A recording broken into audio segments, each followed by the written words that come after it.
Welcome back. Ernakulam പെരുമ്പാവൂരിൽ school ബസ്സിനിടയിൽപ്പെട്ട വിദ്യാർത്ഥി തലനാരിഴയ്ക്ക് രക്ഷപ്പെട്ടു. കഴിഞ്ഞ വെള്ളിയാഴ്ച വൈകിട്ടാണ് അപകടമുണ്ടായത്. അലക്ഷ്യമായി വാഹനം ഓടിച്ച ഡ്രൈവറുടെ പേരിൽ പോലീസ് കേസെടുത്തു.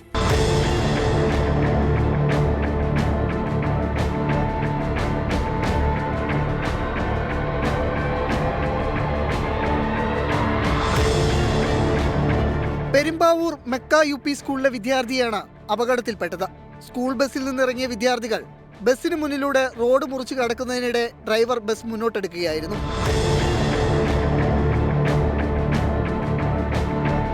അപകടത്തിൽ കുട്ടിയുടെ കാലിന് പരിക്കേറ്റു. സ്കൂൾ ബസ് ഡ്രൈവർ ഉമ്മറിനെതിരെ അലക്ഷ്യമായി വാഹനം ഓടിച്ചതിന് പോലീസ് കേസെടുത്തു. 24 കൊച്ചി.